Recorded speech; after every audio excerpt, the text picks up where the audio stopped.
And welcome to Sports and Fantasy. I am Honcho, and this is my guy. Rocco. Just call me Rocco. Just not Rocco in the face, though. Right? We got voice Rocco today. Yeah. I'm in Kansas City, Missouri. Not for a game or anything. It's I'm just kind of bringing my mom to this Hallmark experience. She just wanted to do it so bad, and the Chiefs not even playing this week. I did go by the stadium and gave them a big thumbs down because fuck the Chiefs. Fuck the Chiefs. Who that? But yeah, Kansas City's been pretty cool. The thing I've liked the most about it that was very unexpected is the food's just really good here. Really good here. Kansas City barbecue is the shit. But every place I've eaten, the food's been great. The people are hospitable. Really nice Midwestern folk. It's a big city with like a small town feel to it, and it's pretty cool. It was a quick couple day vacation, little mini vacation, but we're out here and we're having technical difficulties, but we are here for the people. For the people, the vibe. Still bringing you a show. Well, it is, as we stated on our last show, playoff time. This is where you put your money where your mouth is. This is where there's no retries. You lose in the week unless it's set up in your playoff settings that a game lasted more than 1 week, which is stupid. If That is just dumb shit. that is Don't do it. dumb as hell. All right, so Don't do it. don't do that. But this is after last we're gonna get into it. Thursday game might have against the San Francisco 49ers and the LA Rams might have set you back. But before we get into that horrible discussion, as always, as always, follow us on Blue Sky. We just hit the 400 mark. So shout out to everyone that has once again tapped into it. I got to update this photo actually, but thank you for everyone who has tapped in with us and who keep supporting. And thank you to all the new subscribers that we have gotten on YouTube as well. Shout out to everybody. And one thing that we don't promote enough that we will start to get back into is our Discord that you can find us on, especially during this playoff time. If you really need, feedback on who to sit, Dynasty discussion, whatever you name it, you can really much find us on there quicker. But we won't take Absolutely, we'll give you some one-on-one help in there. It's completely free, and we're always on there. So if you want to join the community, please do. We won't keep that too long. We're gonna keep today's show fairly quickly. Like Rocco said, he's out and about doing his thing, and I have an endeavor I have to do on my end as well. So we won't take too much of this. I gotta check out of here. I don't want to pay these people out any of more there. money. You gotta These get people up got out enough of my money. So let's talk about the Thursday night game, Rocco. It's that I don't know how to even explain that game because I'm one of those people that had Purdy as their quarterback in maybe 2 leagues. Luckily for me, I don't have a lot of 49ers Rams players throughout my dynasty leagues, and I'm very happy after that game to say that. But I did unfortunately have Purdy starting in 2 of my fantasy games, and guess what? How much he got me? Maybe about 5 points. About 5 goddamn points, Rocco. 5 points, man. As your starting quarterback, I think he was projected to go for 18. Yeah, if you had Purdy or you had Cooper Kupp, let's just say this right now: your team's fucked. Yeah. I had Purdy and Kupp on one team, and that team ain't going. I'm already looking for, I'm looking for bailout options now. I'm ready to sell my shit before the week's even over. I'm out of that league. No way I'm going to compete. I came into the week a slight underdog, and now it's just not happening Yeah, unless his whole squad, gets hurt, and we don't wish that upon anybody, yeah, even for money. yeah. Even Um, if you had, think about it, you had some people's saving grace, and Juwan Jennings didn't do anything. And I didn't think do anything. we need to start having a serious discussion on. I think we've already were kind of talking about him in the fantasy community, but Debo Samuels, he's Debo is no longer a must start. He's almost a must sit at this point. Debo doesn't look like that same guy from 2 3 years ago where he was just bouncing off of guys and creating on his own. I think he lost a step. Injuries do play a part, and his game was never going to age very well because he was never that route runner, technician. He was more of that guy who was that yak. You can get him on gadget plays, but he's not Hmm. doing or he's not winning anymore after wide receiver things, which is setting you back fairly a lot. If they had Brendan Ayuk, I don't think it would be as bad. I actually think with Brendan Ayuk and Juwan Jennings, they would have been just fine going forward. And then Debo can regulate to that number three role, and it wouldn't be as bad of him. But he's been since Brendan Ayuk is out, he's been forced into that limelight of trying to be that number one guy for them while CMC's been out for majority of the year. And it just hasn't been a good product on the field for them. Purdy had a No, down it's been year. terrible. Yeah, terrible.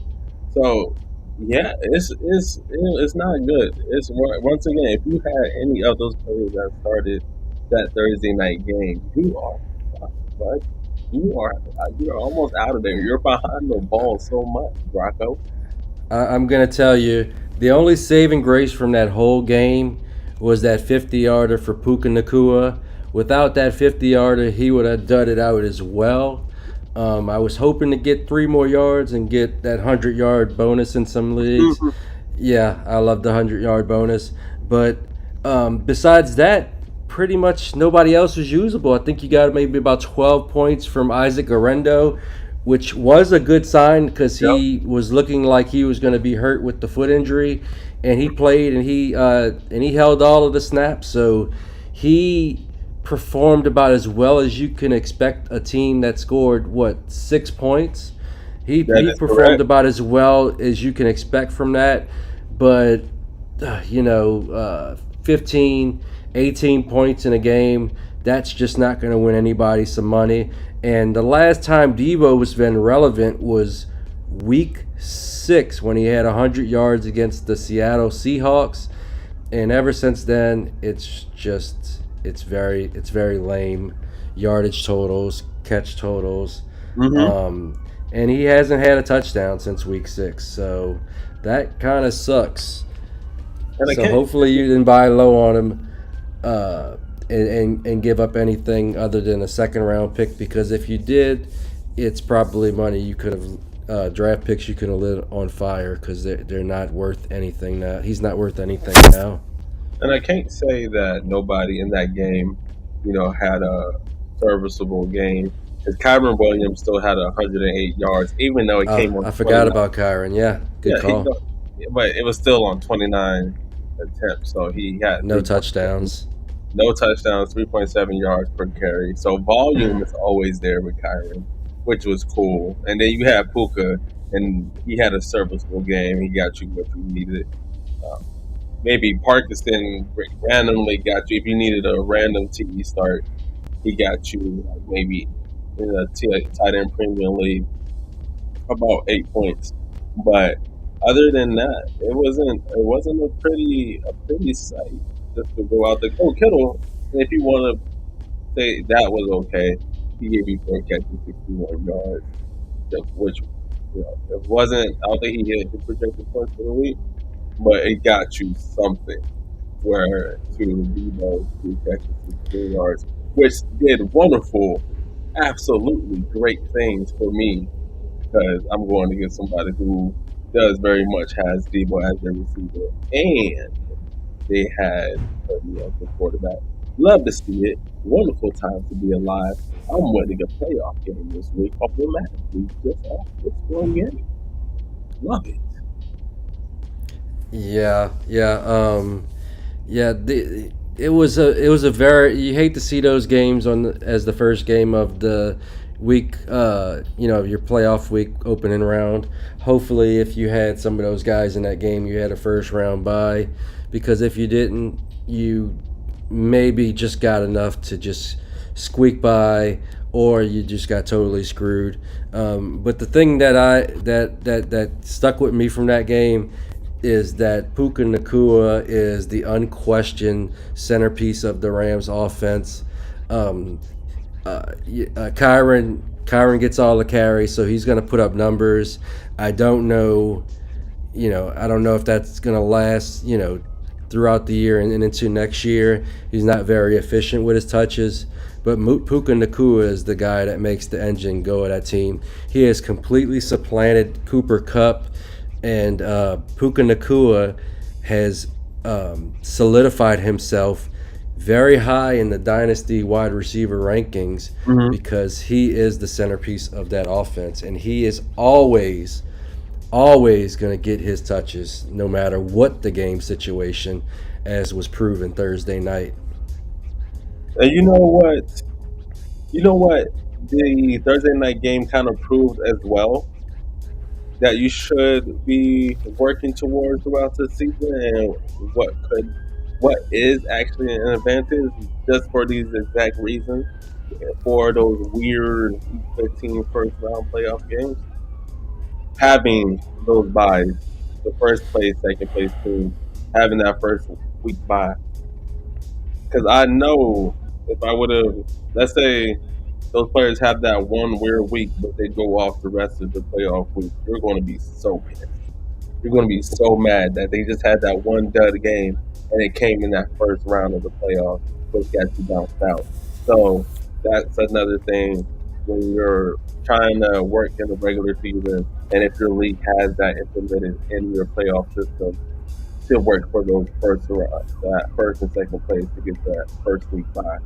So important. Saved me in so many leagues. I won't even say save me in so many leagues, but it saved.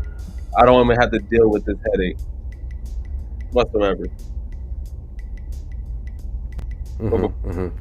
but before we move on to our next topic, and we ended today's pod, get up out of here today fairly quickly. Enjoy these games.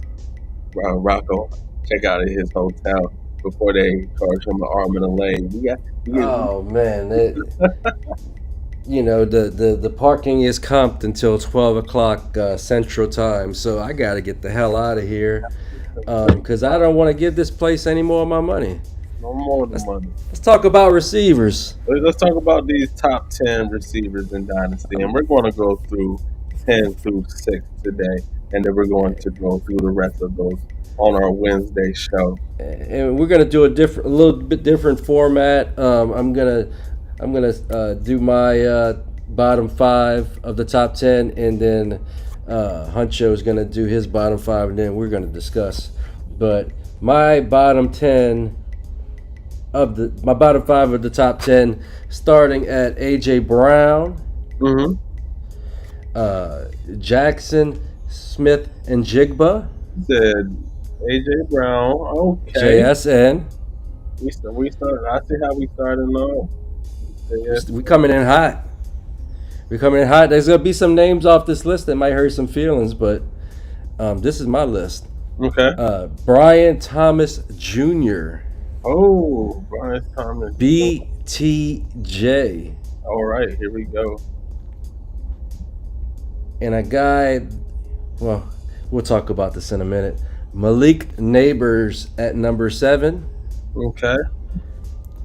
and this surprised me that I have this guy here, but it's just the way the list shook out.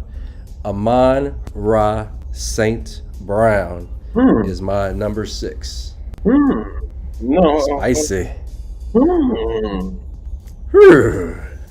Number. Yeah, that's because right now he's number 2 on the year when it comes to just He's the number two fantasy. Well, he might not be actually after last week, but listen, I have it in front of me right now. Okay, no, he was the number three. Now he's the number three receiver in fantasy. Okay, so I like that. It's Okay, okay. AJ Brown is I'm still. looking at going forward. I'm not. It's not necessarily what they're doing right now. It's Mhm. how I project them as dynasty assets. AJ Brown still in your top 10. Some people, I would, so, okay, you still got respect on AJ Brown's name. Not mad at that. JSN has arrived, as some people would say, and he has you feeling like he is the top 10 receiver now. Would you have said that last year? What's that? JSN? Yeah, that JSN was a top 10 dynasty. Fuck, fuck no. People are giving up on him, but he's proven something to me, and he's the top. He's the top target in that offense, and he's a target hog. So that's Brian, how he has Brian, arrived at Brian that Thomas, position. Brian Thomas Jr. at 8.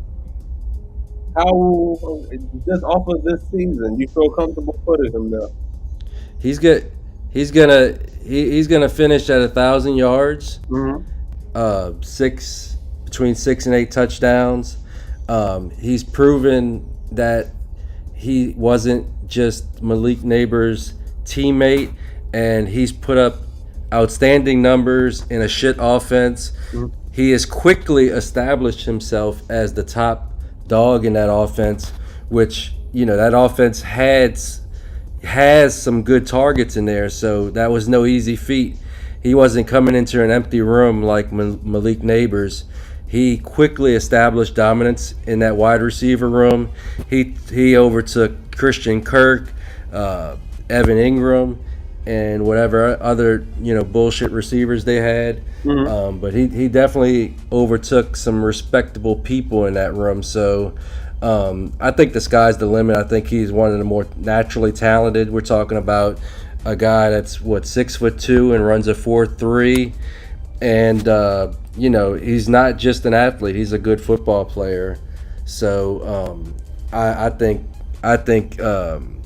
if that team gets some decent coaching and Trevor Lawrence ever kind of figures it out and they get that offensive line situated, I think he can actually be in the top half of this list. I think he has that much talent. Well, I'm not mad at that, and this might lead to our later discussion on Wednesday if he ends up making this list. But hindsight, just asking right now, does Marvin Harrison Jr. make this Fuck list? no. Oh, damn. Fuck no. Fuck Oh, no. That dude's been terrible.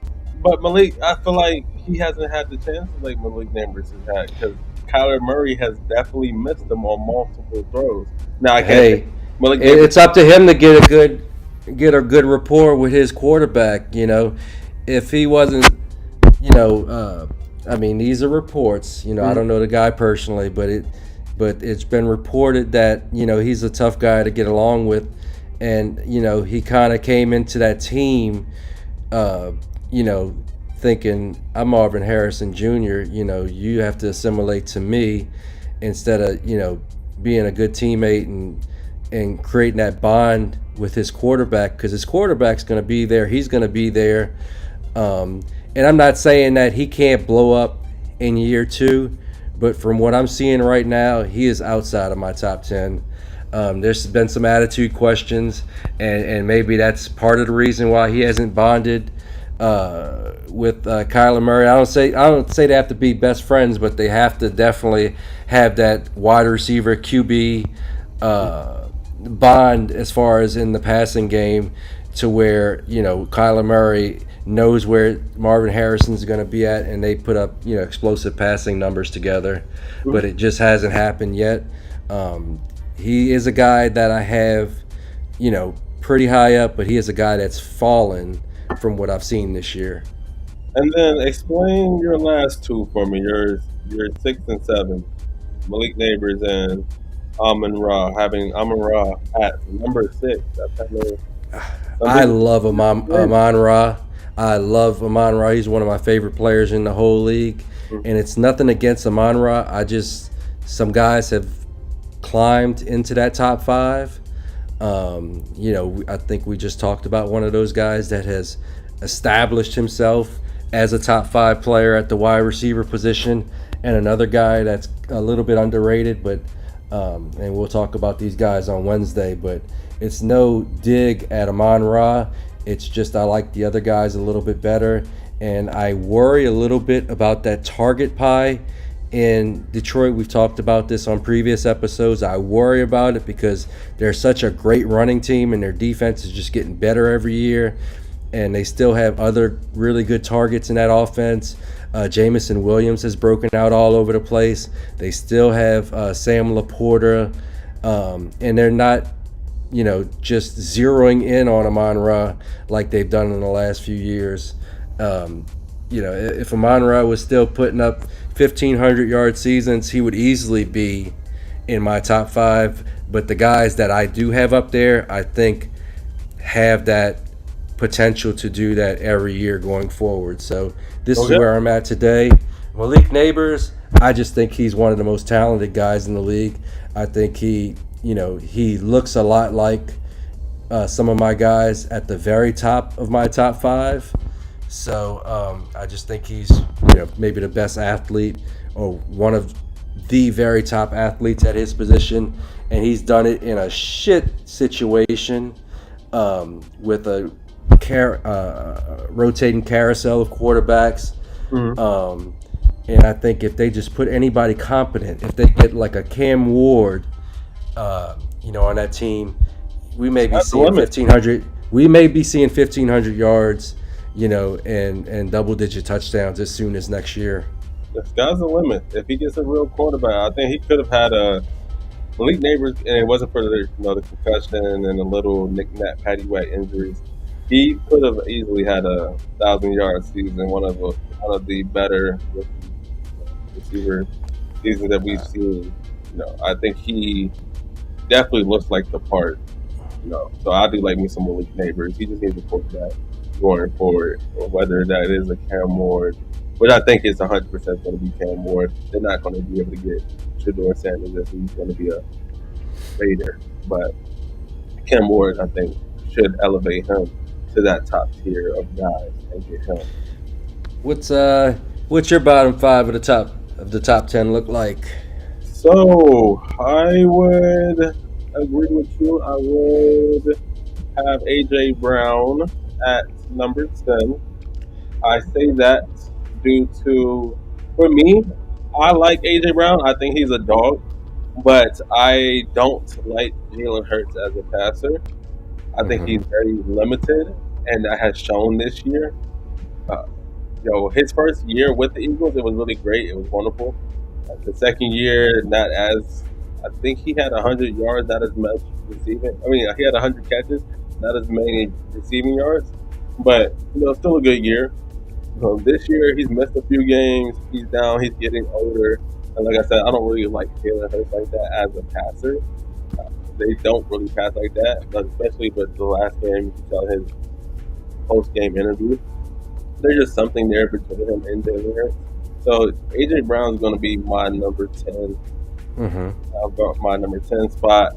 At number 9, I'm going to go DJ Moore. Whoa, spicy. I love me some DJ Moore too. I like that take.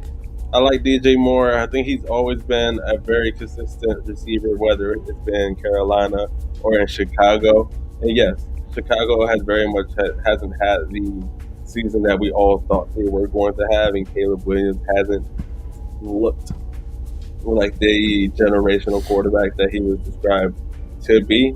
Well, the NFL is actually the NFL. But DJ Moore just comes out, he produces, he can win at so many levels on the field, whether it's in the short game, the middle game, and down deep. I think Love it. I would love to see DJ Moore get hit consistently more downfield. But I think that would just come with time and more chemistry with Caleb Williams. But DJ Moore, 100% at my number 9 spot. Love it. This one was more of a toss-up for me, but I still believe in him as a overall whole, even though he's been out this year. But I think his absence has very much shown how important he was to that overall offense. I'm going Brandon Ayuk. He's You're still taking my guy. he's still one of I still think he's still a good wide receiver, and he would have shown that this year. Once again, with him being out, it just hasn't looked the same in San Fran. It's when you're putting Debo and kind of him to be that number one guy, and then you'll just have Jawan Jennings. I still think Jawan Jennings is a really good receiver, but I still don't think he's Brandon Ayuk. And yes, Brandon Ayuk had a slower part of the season before he got hurt, but I just think that with the overall whole of the San Fran kind of whole dynamic of their offense this year. So Brandon, you got to go at my number 8 spot. If I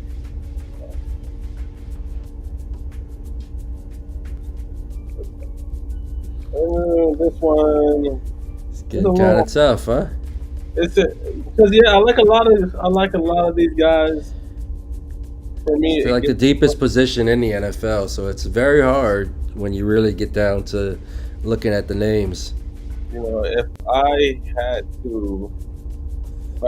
to go with somebody here, I'm going George Pickens at my number 7 spot. He has immaturity problems, but when he's on, he's doing the damn thing on the field. And we might have not seen that as much on with Justin Fields earlier in the season, but with when Russell Wilson became a starter, we saw those glimpses of what George Pickens can do. Sometimes he can get washed out and go missing, but he's only 23. I think Justin Fields is going to keep developing, and but hopefully their chemistry grows going forward. It's Steelers have to go get another quarterback, so be it. But with him being still young as hell, his athletic ability is off the charts. His body control is off the charts. What he's able to do on the field is very fun. I think his off the field stuff gets a little tiring, but I would still bet the farm on George Pickens and his talent. You don't bet against guys like that. Now, let's see. And he's with Mike Tomlin, who might be in the Hall of Fame for having to deal with just the most disgruntled, immature receivers in NFL And, history. and 20. I'll and I'll say I don't know if you've gotten a chance to watch Hard Knocks, but it looks like him and Tomlin have a really good relationship. I know there was some stuff out there early in the season about him getting his snaps reduced because of some kind of issue, but they have a very at least on camera for Hard Knocks. It looked like they have a very good relationship. Looks like George Pickens respects the hell out of Mike Tomlin, and Mike Tomlin commands that respect. So I think he's in very good hands on that team, and they will. And I think he will, kind of blow up at some point. It just hasn't happened to the degree that we wanted to. But he definitely has those huge seasons in him. And one other thing, go Dogs. Go Dogs, baby. Go That's the Dogs. first thing I thought of when I seen him pop up. Go Dogs, baby. I had to change my.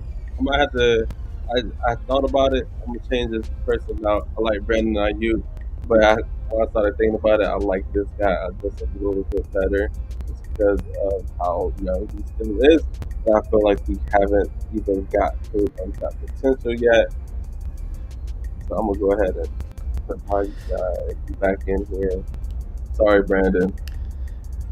It's But I'm okay. It's hard to keep that value when you've had a bad season and then blew your knee out. So I'm holding a lot of Brandon Ayuk bags, and hopefully he can regain some of that value sometime next year.